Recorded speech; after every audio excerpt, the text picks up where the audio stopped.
네, 기도해 주시고 오늘 이제 종강 수업하겠습니다. 예, 기도하겠습니다. 사랑의 하나님 감사합니다. 우리 또 성경 파트 우리 30일 또 우리 김현식 목사님을 통해서 또 우리 여러 사람들과 함께 또 나누고 공부하고 이제 시작부터 마지막 오늘 시간까지 함께 할 수 있음에 감사를 드립니다. 하나님 저희들에게 또 건강 주시고 또 지도하고 가르치는 우리 김현식 목사님 가운데도 건강 주셔서 하나님의 귀한 사명들 감당할 수 있도록 인도하여 주시옵소서. 아멘. 이 가운데도 하나님 함께 해주실 줄로 믿사오며 그 예수 그리스도 이름으로 기도하옵나이다. 아멘. 아멘. 네, 감사합니다. 감사합니다. 갖고 계신 교재는요, 90페이지 이제 먼저 참조를 하겠습니다. 먼저 그 예언서란 이 주제인데 신약에서 예언서는 요한계시록이 유일하죠. 그래서 지난번에 잠깐 말씀드렸듯이 이 예언이라는 이 단어의 출발부터 조금 정리를 해야 됩니다. 왜냐하면 제가 이제 이단 사역을 같이 하다 보니까 이단에서 나타난 현상들은 결국 자의적 해석 때문에 예언서가 왜곡되게 나타나게 되고 또 여기에 많은 사람들이 미혹을 당하기 시작하죠. 근데 그 미혹당하는 대상이 다름이 아니라 기존의 교인들입니다. 그러니까 무엇보다 이 교인들에게 예언서인 요한계시록에 대한 어떤 관점 그런 것들을 바로 잡아준 것은 매우 중요한 얘기라고 보여집니다. 그래서 예언에 대한 얘기는 이제 대체적으로 두 가지가 있다고 그러셨죠. 예언할 때 미리 예자와 또는 맡길 예자로 나눠진다고 이제 구약에서는 그렇게 정의를 하고 있더라고요. 그래서 우리가 이제 미리 말한다. 물론 이건 해석하기 나름이에요. 근데 보편적인 해석에 의하면 미리 예자를 쓸 때 대체적으로 언제 이런 일이 일어날 거야라는 특정한 시기를 말하게 되죠. 그래서 성경은 그렇게 얘기됐을 때 특정한 시기, 특정한 인물, 특정한 장소 이렇게 하기 시작하면 성경은 암호적인 코드책이 돼버립니다. 그래서 이거는 성경이 절대적인 왜곡을 뜻하는 건데 기억하실 것은 성경이 적용되는 것은요 모든 시대예요.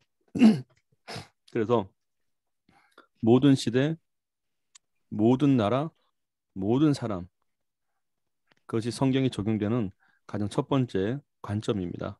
그래서 이 예언서도 특정한 시기를 말하려고 하는 것이 아니라 모든 시대에 적용이 돼야 되는 거다. 이렇게 보셔야 되는 겁니다. 그래서 하나님께서 물론 이제 미리 예자도 해석하기 나름이에요. 사실은 미리 이렇게 일어날 일들에 대해서 어떤 시대든지 하나님께서 미리 말씀하신다 이렇게도 되고요. 또 하나는 지금 맡길려 줘도 가능합니다.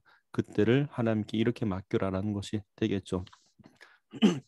그래서 이 예언서라는 말에 대해서 예언서라고도 표현하게 되고요. 또는 계시록, 옛날에는 이제 묵시록이라고도 많이 했습니다. 묵시무라고도 설명을 하게 되죠. 근데 교인분들하고 이런 이제 요한계시를 나눌 때는요. 말 그대로 요한계시록 이 요한이 누구인가? 예수님의 12제자 중 한 사람이었다는 거. 이것은 좀 중요한 겁니다. 갑자기 어느 날 이 요한이 누군가 할 때 예수님과 연결을 못 시키는 일들도 사실 있어요. 사실은 저도 처음에 그런 실체를 범할 뻔했는데 왜냐하면 마태복음과 요한계시록 이 거리가 멀다고 생각하는 거예요. 그래서 마태복음은 마테마가 누가요? 대략 한 AD 30년 경이죠. 어떻게 보자면 BC 4년부터 AD 30년 사이인데 요한계시록 같은 경우는 AD 96년입니다. 쓰기 시작할 때가 그러니까 한 60여 년 정도 차이가 있는데 이때 사도 요한은 예수님의 12제자 중 한 사람이었다는 거 이것을 기억하시고요. 그래서 사도 요한이 반모섬에 유배당한 상태에서 조금 여유가 된다면 사실 반모섬이 어딘가 정도도 소개하면 좋아요. 사실 어디쯤인지. 그래서 그리고 이제 황제의 숭배 강요 앞에 무너져가는 교회를 위해 안타깝게 기도하다가 보게 된 환상을 기록한 서신입니다. 돼 있죠. 그러면 이때는 이제 교회가 핍박당할 때 임하게 된 말씀이었습니다. 그래서 장로님 반갑습니다. 지금 차 안에서 집에 가면서 참가했어요. 예, 안 감사합니다. 그래도 보고 있습니다. 차 아니시네. 여기 비 와요. 막 비 오고. 네. 저 광주역에서 1시간을 위해서 우리 부목사님한테 좀 데리러 오라고 해서 택시가 안 써. 택시가. 야, 아무튼 그 지금 교회에서 감사합니다. 열정적인 모습에 아니 오늘 종강이라는데 와. 감사합니다.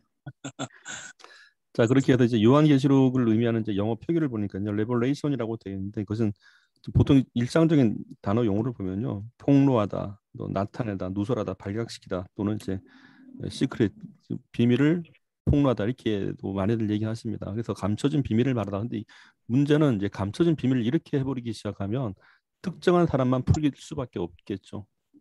그래서 이 비밀을 푸는 자들이 나중에는 이단설을 만들어지게 되는 겁니다. 그래서 요한계시록이라는 얘기는요, 이거는 사람이 푼다기보단 하나님께서 우리 가운데 나타내셨다 이런 관점으로 보는 게 좋습니다. 특정한 사람을 풀 문제가 아니고요, 예수님께서 이것을 우리 가운데 나타내 주셨다라는 얘기입니다. 핍박을 당하는 이들을 위해서.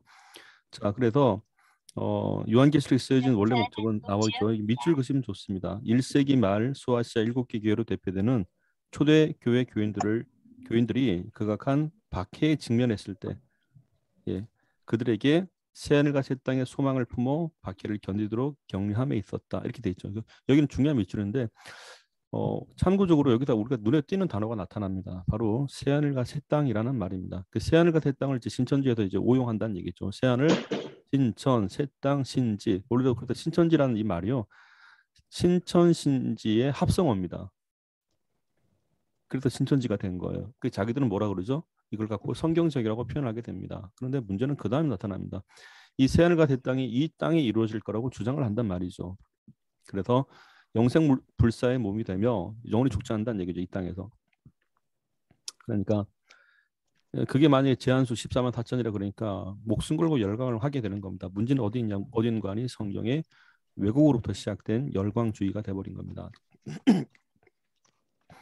우리가 저기 하나 말씀드릴 거는 신학에서 말씀드리는 새하늘과 새 땅은요, 이 땅에서 우리가 생존하는 동안에 지금 현재의 모습이 아닙니다. 새하늘과 새 땅은요, 사람이 죽고 나서 천국에 갈 것 아닙니까? 천국 갔을 때, 그리고 나서 예수님이 이 부활의 몸을 입으셨잖아요, 미리. 그래서 예수님께서 이제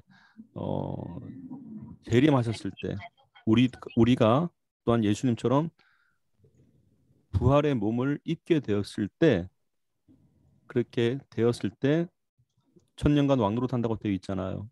그때가 바로 새하늘과 새 땅입니다. 그때가, 그걸 다른 말로 영화롭게 됐다고 표현합니다. 그래서 영화라는 말은요, 이 이제 감리교 신학에도 물론 그것을 언급하긴 하는데 이 땅에서는 성화까지예요. 성화는 거룩하게 되어지는 삶이 지속된다는 얘기입니다. 나중에 어디까지? 그리스도의 장성한 분량까지입니다. 그리고 나서 이제 천국에 가고 예수님의 재림 때 예수님께서 그래 하셨듯이 우리도 부활의 몸을 입고 그때 영화로운 몸이 되는 겁니다. 썩을 몸이 썩지 않을 몸이 되는 거죠. 신령한 몸이 되는 겁니다. 그때가 바로 영화며 그때가 새하늘과 새 땅, 그때가 신천 신지의 세상입니다. 그때가. 근데 우리가 만약에 그런 것도 경험 없이 뭐 예수님이 재림하지도 않으셨음에도 불구하고 뭐 이 땅에서 10만 4천이나 그거는 거짓말이죠, 완전히. 그래서 여기서 새하늘과 새 땅에 대한 이해를 우리가 정확히 하셔야 됩니다. 그래서 영화롭게 됐다라는 얘기는 부활 이후에, 그러니까 예수님의 재림 이후에 이루어질 일이라는 거, 그걸 말씀드린 겁니다. 자, 그리고 요한계시록을 이제 시간적 의미에서 과거, 현재, 미래적 의미에서 시제의 특징이 있기 때문에 분리를 해본 겁니다. 그러니까 요한계시록은 크게 세 부분으로 볼 수 있다고 되는데 1장 같은 경우는 예수님의 모습을 보게 된 거예요. 예수님께서 이와 같다. 그래서 이미 있었다. 그러니까 우리가 처음부터 있었던 예수님의 모습을 봤다. 굳이 시제를 붙이자면 이제 옛날부터 있었고 이제까지 봤다. 그래서 과거로 표현하게 된 거고, 그리고 지금 현재 있는 교회들에게 메시지를 전해주고 있죠. 그래서 계시록 2장에서 3장은 7개 교회의 메시지가 현재 진행형으로 나가고 있다라는 거. 그러니까 7개 교회의 현재 상태를 말해주는 거예요. 그 상태를. 자, 그리고 이제 그 교회들이 참고 견디고 이겼을 때에 앞으로 이렇게 될 거라라는 것을 말해주고 있다는 사실이죠. 미래에 대한 얘기를 설명하고 있습니다. 그래서 계시록 안에는 이제 시제가 이렇게 발견되고 있다는 걸 우리가 알 수 있죠. 그렇다면 가장 이 시제의 시작점에 누가 있어야 되는 거니? 예수님에 대해서 우리가 먼저 확인을 해줘야 되는 겁니다.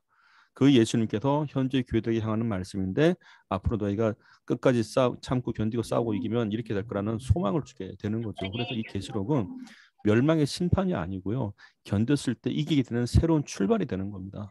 그래서 계시록은 희망, 새로운 출발, 그리고 승리하신 예수님 이런 것을 자꾸 말해주고 있다는 사실이죠. 자, 그래서 우리가 참고적으로 이제 과거 현재에 대한 얘기를 말씀드리는데 사실 이 현재 7개의 교회의 메시지에 대한 얘기는 갖고 계신 교재 89페이지에 나와 있었습니다. 지난주에 저희가 잠깐 했었었죠. 그래서 7개 교회에게 하셨던 말씀에 대해서 달리 표현하면 7개 교회의 현재의 상태를 보여주고 있었습니다. 그래서 이거는 지난번에 저희가 정리했기 때문에 7교회의 특징이죠. 근데 이런 7개 교회의 특징이 지금도 여전히 특징으로 나타나고 있다는 사실입니다. 그렇다면 오늘은 간략하게 91페이지에 요한계시록 1장부터 22장까지의 핵심적인 단어를 뽑아본 겁니다. 그러면 이거는 말 그대로 이제 요한계시록의 프레임을 잡아보는 거예요. 어떤 단어들이 핵심이지? 그래서 그 단어만 연결을 시켜보면은 이게 요한계시록이 그래도 말하고자 하는 것이 이런 것인가를 우리가 파악을 할 수가 있다는 사실입니다. 보겠습니다.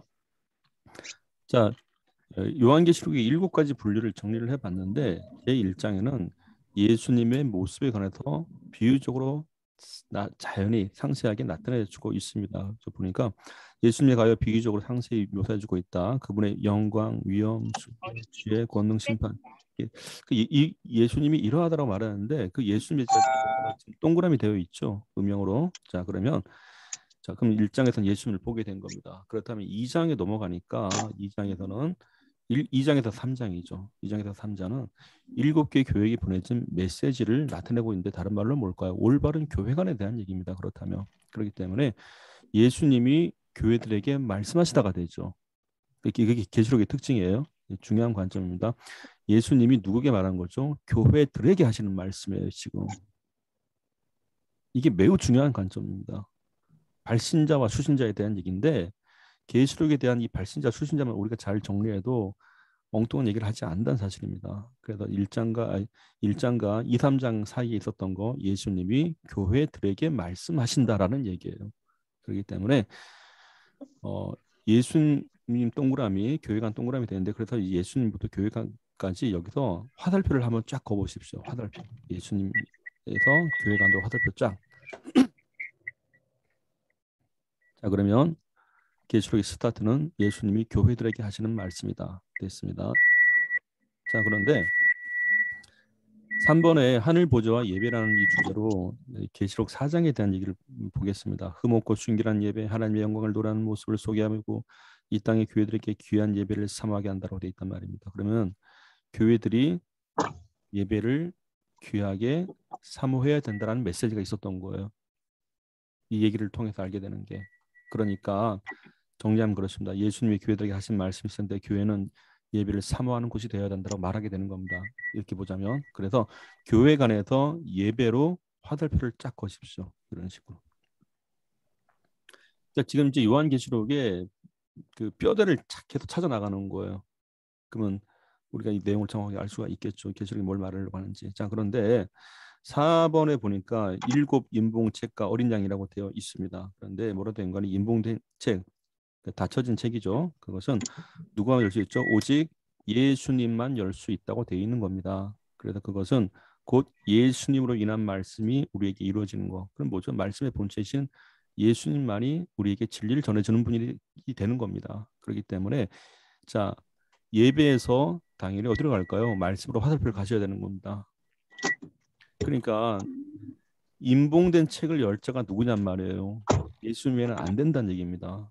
그거는. 그래서 우리가 말씀을 알기 위해서는 예수님을 만남으로 되는 겁니다.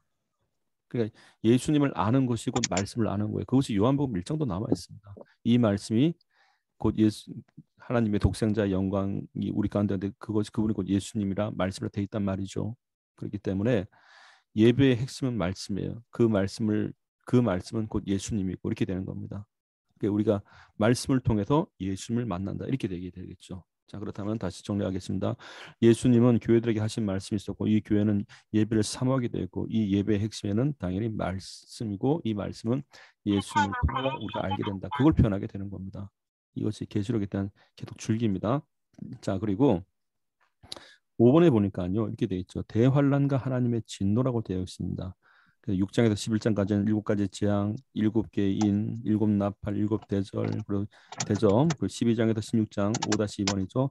하나님의 백성은 하나님과 그리스도의 승리로 그 승리에 동참하게 되며 보호받는 것을 말해준다 되는데 이겁니다. 하나님의 진노가 임한다고 했을 때에 역시 말씀으로 견디는 자들을 나타내 주고자 하는 것이죠. 그렇기 때문에 이 전쟁의 이김은 그리스도 함께 할 때 이길 수 있다는 얘기입니다. 달리 표현하게 되면 말씀을 붙잡고 있을 때 신앙을 주님과 함께 승리할 수 있다는 얘기입니다.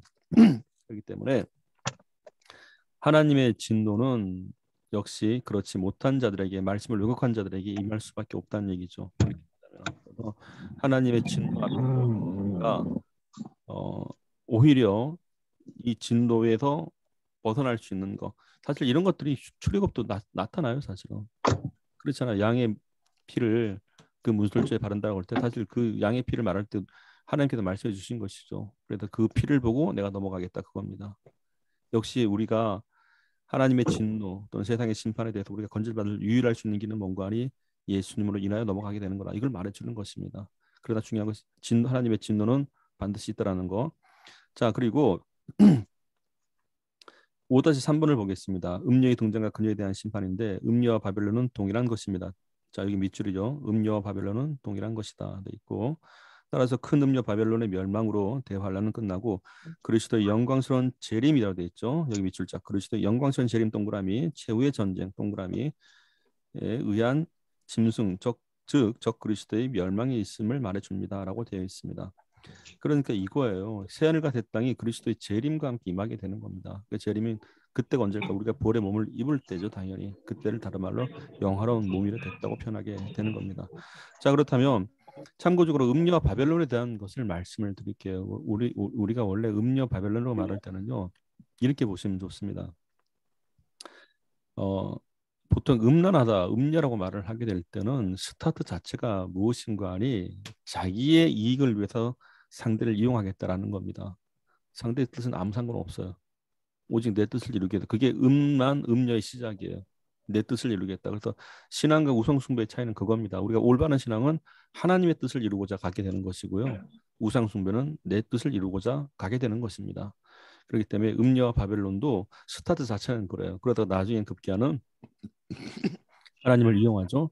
나중에는 하나님을 향해 등을 돌려버리고 그 다음 어떻게 될까요? 하나님께서 하지 말라는 거는 하게 되고 하라는 건 안 하게 되고 이렇게 되는 겁니다. 그겁니다. 이게 그런 의미에서 보시면 좋을 것 같고요. 그래서 이 진노에서 이제 그 다음 단계 넘어갈 건데 6번을 보겠습니다. 천년왕국과 최후의 심판이라고 되어 있죠. 그리스도께 패배한 사단이 무적행이라는 얘기 있으니까 바닥이 없는 기품이죠. 자, 무적행에 갇혀 있을 것과 주를 믿는 신실한 성도들이 예수 그리스도의 재림으로 주와 함께 왕도로 사는 것을 말해줍니다. 이 설은 다양합니다. 뭐 진짜 이 천이라는 게 진짜 천년일까 아니면 비유적인 것일까? 근데 저는 이것을 맞다 아니다 할 수 없을 것 같아요. 학설이 다양합니다. 하나님께서 말씀을 보지못할 수도 있고 그건 하나님의 고유 권한입니다. 그러나 중요한 거는 앞으로 이런 날이 올 거라는 것은 미리 말씀하셨다는 거죠.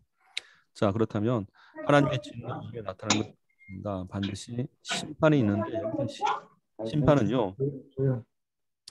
이 심판은 공의의 심판입니다. 그래서 이 공의의 심판이라는 얘기는 의인에게는 영생에 대한 심판이 있고요. 악인에게는 영벌에 대한 심판이 있습니다. 이것은 분명한 차이입니다. 뭐 지난번에 말씀드렸지만 의인에게 주어진 심판은 영생에 대한 소망이에요. 그래서 하나님께서 내가 이 사람을 증거하겠다는 겁니다. 그러니까 하늘 아버지와 천사 앞에서 내가 이 사람을 안다 이겁니다. 성경에 남아있는 그대로입니다. 내가 너를 증거하리라 그 얘기입니다. 그래서 의인에게 주어지는 심판은 영생에 대한 소망이 되겠죠. 그래서 그 심판이 역시 기다리시게 되는 겁니다. 그러니까 우리가 사실 심판이라는 말 자체를 안 좋게만 보는 경우도 있었어요. 근데 중요한 것은 여기서는 의의 심판이 되는 겁니다. 하나님의 공의의 심판은 의인에게는 영생을 이루기 위한 심판이며 악인에게는 영벌에 대한 심판입니다. 자, 그렇다면 뭐 지난번 한 말 언급 드렸는데 영생의 반대는 영사가 아니라는 겁니다. 고고사전식 표현은요, 생명의 반대는 죽음이라고 생각한단 말이죠. 근데 성경은 그게 아닙니다. 만약에요, 심판에 있어서 생명의 반대가 죽음이라면 이 사람들은 의식이 사라질 겁니다. 무의식 가운데 편안하게 지낼 겁니다. 근데 성경은 절대 그게 아닙니다. 영생의 반대는 영벌입니다. 둘 다 의식을 하게 될 거란 얘기입니다. 그래서 이 복음서에는 이렇게 되어 있습니다. 영벌과 영생으로 나누어집니다. 그래서 이 성도님들한테 간혹 우리가 왜 이런 말을 꼭 말씀드려야 되는 거 아니? 그런 거 있습니다. 이 세상 살다가 너무 삶이 힘드니까 그래서 죽고 나면 편하지 않겠는가라고 생각들 하시는 거예요. 그래서 죽고 나면 이 모든 고통에다 해방될 게 아닌가, 무의식 가운데 있을 것이 아닌가. 근데 중요한 건 성경의 입장 그게 아니라는 얘기입니다. 성경이 말한 것은 영생의 반대는 영사가 아니라 영벌이라는 얘기입니다. 그러니까 예수님께도 그러시죠. 거기는 고독이도 죽지 않는다. 불로 소금 치더라. 그 해석을 그렇게 하셔야 됩니다. 이게 뭔가 아니 고독이도 죽지 않는다는 뜻이 뭘까요? 이게 뭔 뜻이 바로 그 점이에요. 구더기도 죽지 않는다는 얘기는 구더기조차도 죽음을 요청할 수가 없다는 겁니다. 거기는 작은 미물조차도 구더기도 죽지 않는다고 돼 있잖아요. 그 미물조차도. 그 사람도 똑같습니다. 지옥 같은 경우는 영벌에 대한 고통이죠. 자, 그리고 그래서 천연왕국과 최후 심판에서 이제 진노 이후에 이제 나타나게 된 하나님의 심판에 대한 결정이죠. 영벌과 영생에 대한 겁니다. 자, 그리고 7번 새하늘과 새 땅이라고 되어 있는데요. 여기 뭐라 되어 있죠? 하나님 나라의 완전한 회복을 말하게 되는 거죠. 이것은 사실 믿는 누구에게나 해당되는 얘기입니다. 사실은. 그래서 하나님 나라의 완전한 회복, 심판 이후에 주어지는 것입니다. 그래서 이걸 다른 말로 영화롭게 되는 겁니다. 이때 비로소. 그래서 하나님 나라의 완전 회복을 말해줍니다. 이제 이거는 이제 요한계시록 7개 교회가 이 땅의 현세에서 이루어지는 얘기는 아니었었어요. 그러니까 계시록에 있었던 이 7개의 교회가 우리가 곧 있으면 여기서 다 회복될까 그런 걸 말하는 게 아니었습니다. 그래서 이것은 모든 교회들에게 다 하는 얘기 어느 시대든지 고통이 있을 때 너희들에게는 영생에 대한 희망이 있다. 영생에 대한 소망이 있다라고 말씀하게 되는 것이죠. 그러니까 이 땅의 고통을 어떻게 보면 이제 그렇게 두려워하지 않게 하려고 하는 것도 있다는 사실입니다. 자, 그렇다면 심판에서 회복으로 화살표를 또 거시면 됩니다.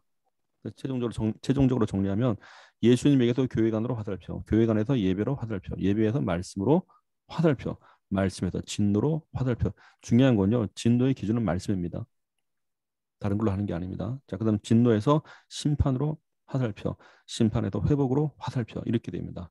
자, 그렇다면 성경은 창조, 구속, 새 창조에 있어서 하나님의 하신 일을 이야기한 것으로 자, 창조는 창세기죠. 구속은 예수님에 대한 얘기죠. 그리고 태하늘과 새 땅, 새 창조에 있어서 하나님의 하신 일을 이야기하는 것으로 예수 그리스도의 성육신을 중심으로 삼고 있다고 되어 있습니다.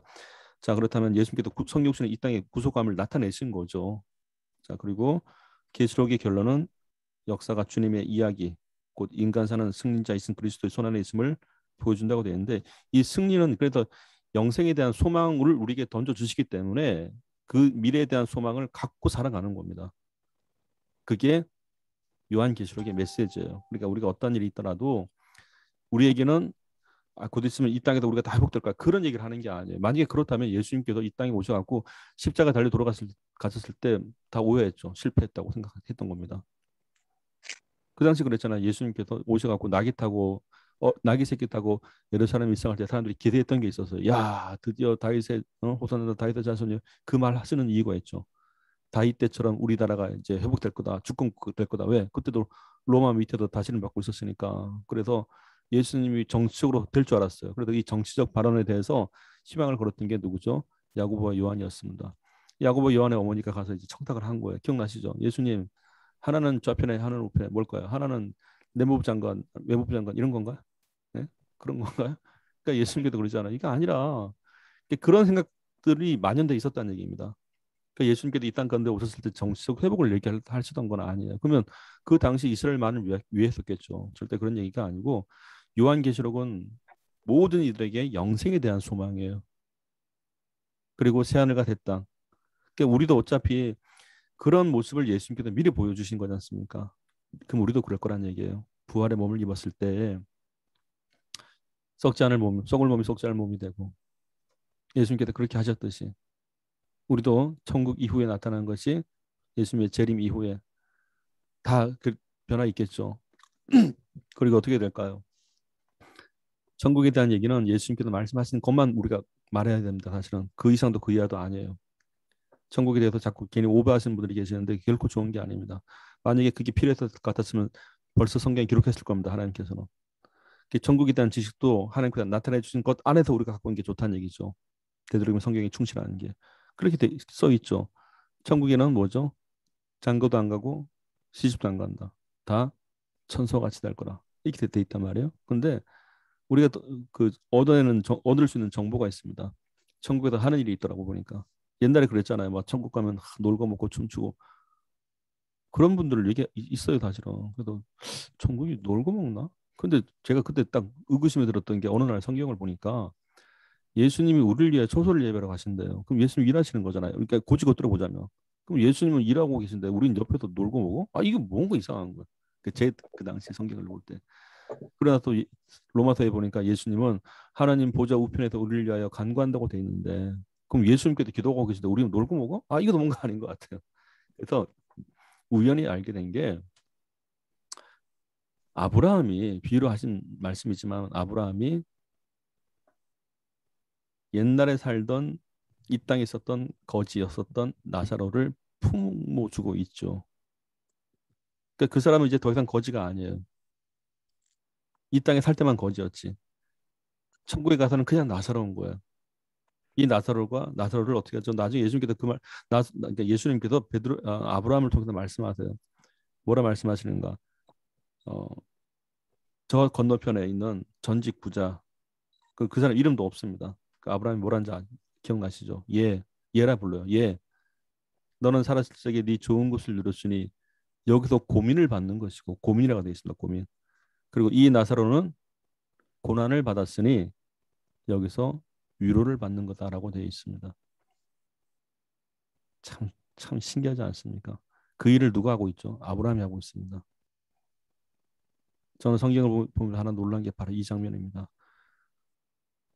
아브라함이 이 땅에서 하나님께서 믿음의 사람으로 믿음의 조상으로 세워주셨는데 그건 이 땅의 사역이었었어요. 이 땅의 사역입니다. 말 그대로. 근데 천국 가서 어떻게 하죠? 품어주고 위로하는 일을 하고 있다는 말입니다. 저는 이 사건이 참 우리에게도 다가올 일이라고 봐요. 아브라함이 하나님의 말씀에 순종하며 살고 있으니까 천국에서도 귀한 일을 하고 있다는 사실입니다. 여러분 어떻습니까? 위로받는 것도 좋은데 위로하는 게 더 멋지지 않습니까? 그죠? 저는 우리 서밀성 목사님 저희 선배님이기도 하시지만 또 이승만 장로님 저보다 한참 많은 연배시고 우리 김다희 목사님 좋은 동역자로서 장순례 전사님도 이제 손주까지 있으신 분들인데 제가 감히 말씀드리지만 성경을 통해서 말씀드리는 거지만 저는 천국 가서 위로받기보다 위로한 일을 우리 모두 다 했으면 좋겠습니다. 아멘. 이 일은 반세기 만에 다 이루어질 겁니다. 제가 예상하건대 우리의 수명을 계산해 보니까요. 웬만하면 반세기 안에 다 이루어집니다. 이 일이. 이 땅에서 복음에 충만하셔갖고 남을 위로할 줄 아는 하나님께서 위로할 수 있도록 우리에게 좀 그런 일을 맡길 수 있는 그렇게 훈련해서 갔으면 좋겠습니다.